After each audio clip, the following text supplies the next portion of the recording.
hear the beat. It's in my chest. Got me feeling some kind of. প্রথমে তোমাদেরকে জানাই আজকে ভিডিওটা পোস্ট হতে লেট হচ্ছে এই কারণে আমার আজকে বার্থডে ছিল। সেই কারণের জন্য আমি এসে সমস্ত কিছু কমপ্লিট করে এখন বাজে ঘড়িতে 10টা। এখন আমি ভিডিও করছি। দেখো একদম ঘর একদম অন্ধকার, মানে অন্ধকার মধ্যে সমস্ত কিছু বন্ধ করে এই যে আমি ভিডিও করছি। আর তোমাদেরকে একটা জিনিস দেখাই, চলো। সেটা হচ্ছে এই যে আমার বার্থডে কেকটা তো আমি স্ক্রিনশটে মেরে দেবো। এই যে আমার একটা বার্থডে গিফট, মানে যেটা আমার হাজব্যান্ড আমাকে দিয়েছে, সেটা তোমাদের সাথে শেয়ার করছি। এই কারণের জন্য আমার কিন্তু ভিডিওটা পোস্ট করতে লেট হয়ে গেছে, মানে ভিডিওটা করতে লেট হয়ে গেছে।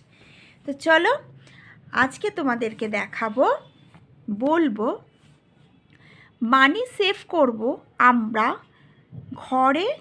ঘরোয়া পদ্ধতিতে। কিভাবে ঘরোয়া পদ্ধতিতে মানিটা সেভ করা যায়, ঘরোয়া পদ্ধতিতে কিভাবে মানিটা সেভ করা হয়, তাই না?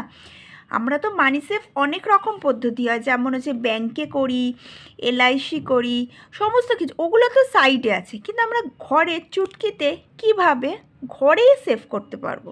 চলো প্রথমত কি কটা নিয়মকানুন করি দেখা যাক না। আমরা তো ঘরেরই মেয়ে, ঘরেরই বউ।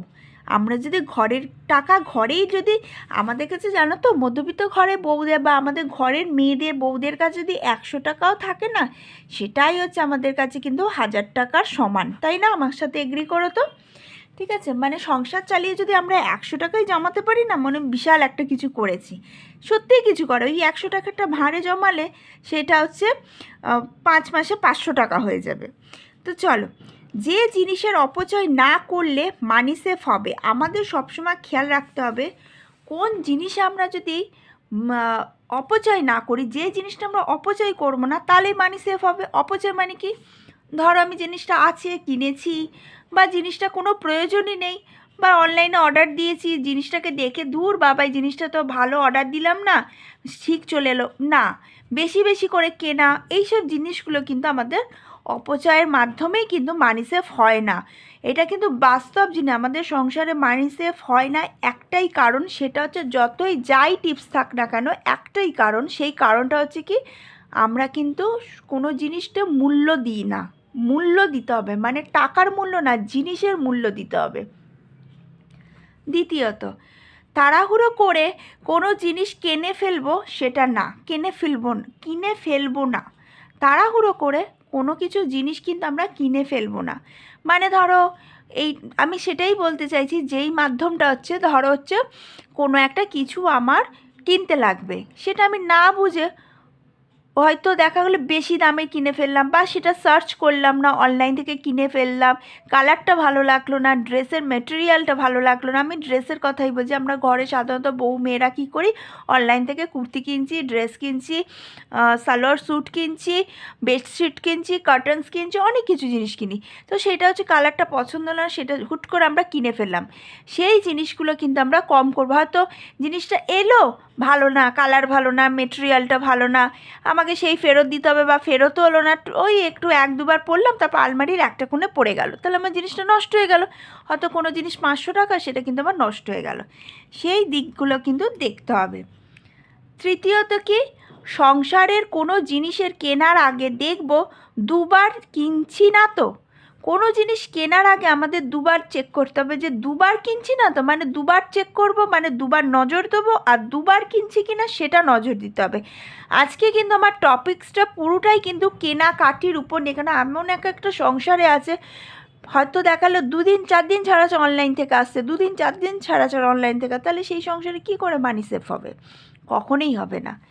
দেখো 2বার কিনছি কিনা সেটাকে আমাকে লক্ষ্য করতে হবে। অর্ডার অনেক সময় আমরা ডবল দিয়ে দিই, অনেক সময় একটা জিনিস আছে বুঝতে পারি, একটা ইয়াররিংস আছে, সেম ওরকমই টাইপের একটা ইয়াররিংস আবার আমরা অর্ডার দিচ্ছি। হয়তো দেখেন অনলাইনে 100 টাকা দিয়ে কোনো মাসে কিনেছি, আবার পরের মাসে হয়তো 150 টাকা দিয়ে কিনছি, তাহলে এখানেই তো আমার অনেক কটা টাকা চলে গেল। প্রতি সপ্তাহে খরচ থেকে 200 টাকা করে বাঁচাবো, এইটা সব থেকে ইম্পর্টেন্ট। প্রতি সপ্তাহে আমরা 200 টাকা করে প্রতি সপ্তাহে বাজারে যার ইনকাম 10,000 হোক, 20,000 হোক, 25,000 যাই হোক না কেন, চেষ্টা করতে হবে 200 টাকা আয় বুঝে ব্যয়। হ্যাঁ, আমি এটা বলছি যারা হচ্ছে 15, 20, যারা হচ্ছে 30-এর কাছাকাছি স্যালারি পাও, তাদের হচ্ছে প্রতি সপ্তাহে 200 টাকা করে সাইড করবে। বাজারের খরচাটা বলছি, কিন্তু এবার কিভাবে সাইড করবে সেটাও বুদ্ধি দিচ্ছি। সেটা কি, আজকে ধরো সারাদিনে তোমাকে মাছ মাংস কিছুই আনতে হচ্ছে না, ঘরের একটু আলু পোস্ত দিয়ে, ডাল দিয়ে, মুগ ডাল দিয়ে, একটু আলু সেদ্ধ দিয়ে, বেগুন পোড়া দিয়ে চলে গেল, 100 টাকা 150 টাকা তোমার বেঁচে গেল, ওটাই তুমি সেভ করবে। বাজারের টাকা দিয়েই বাজার থেকেই সেভ করা যায়। তাহলে যদি আমি 200 টাকা সপ্তাহে সেভ করি, আমার মাসে 800 টাকা আসে। 800 টাকাটা কে দেয়? কেউ কি দেবে? কেউ দেবে না। পঞ্চমত কি, সবজি যেদিন কিনবো 2 থেকে 3 দিনের কিনবো, এটা খুব ইম্পর্টেন্ট জিনিস। আমরা কি করি বলো তো, সারা সপ্তাহ সবজি কিনে নিচ্ছি, বাজারে যাচ্ছি, বেশ 1,000-2,000 টাকা সবজি কিনছি, কিনে ফ্রিজে স্টোর করতে থাকলাম। তারপরে দেখা গেল কোনো জিনিস নষ্ট হলো, একটা লঙ্কার প্যাকেটটাই, পুরো প্যাকেটটা নষ্ট হলো, জিনিসটা ফেলে দিলাম ডাস্টবিনে। একটা টমেটোর পুরোটাই নষ্ট গেল, জিনিসটা ফেলে দিলাম ডাস্টবিনে।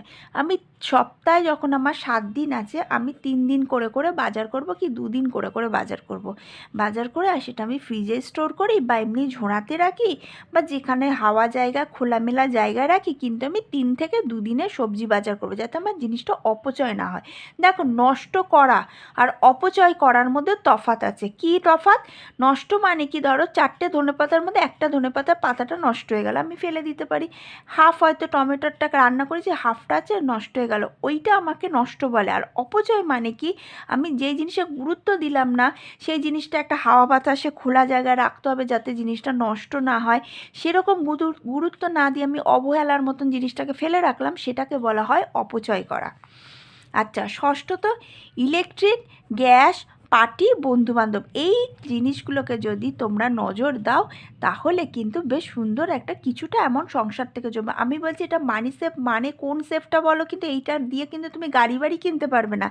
মানি সেভ মানে সংসারে কিছুটা সেভ হলো, সেই টাকাটা আবার তোমার সংসারেই যাবে। এই না যে তুমি ওটা দিয়ে 1 ভরি গয়না কিনতে পারবে, সেটা না, সেটা সুষ্ঠুভাবে চলবে, ওটাকেই বলে মানি সেভ। মানি সেভ সবসময় আমরা এটা কিন্তু ভাবি না যে এই মানি সেভ কথাটা মানে না যেই ব্যাংকে গিয়ে 5 থেকে 10,000 টাকা আমরা জমাবো, এটা মানে মানি সেভ হয় না। এটার মানেও মানি সেভ হয়। আর একটা মানি সেভ কি, সংসারকে সেভ করা, মানে সংসার সেভ করা।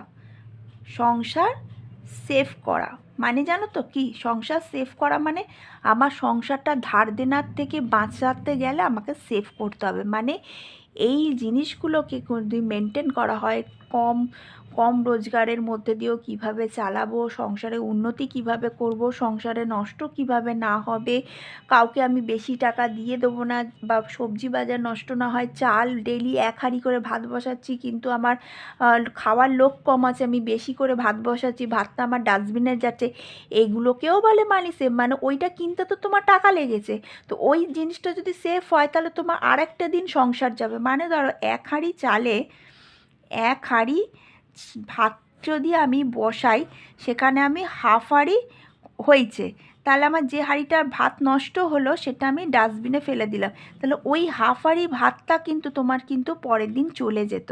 তাহলে তোমার, যদি তুমি 50 টাকা চাল কেনো, তাহলে তোমার 25 টাকা কিন্তু আমার সেভ হতো। ঠিক আছে? তো এইভাবে কিন্তু সংসারটাকে গুছাতে হবে। আমার মানি সেভ মানে সবসময় যে ব্যাংকেই টাকা জমাবো, ব্যাংকেই সেভ হবে, বিশাল গয়নাগাটি সেভ করছি, বিশাল প্রপার্টি কিনছি, সেটাও সেভ না। ঘরের সংসারকে সেভ করাটাও কিন্তু সেভ বলে, সেটাকে মানি সেভ বলে। ভিডিওটা ভালো লাগলে অবশ্যই লাইক, শেয়ার, সাবস্ক্রাইব করে, একটু লেটে পৌঁছেছে ভিডিওটা, তাও তোমরা একটু আমাকে ভালোবাসা দিও।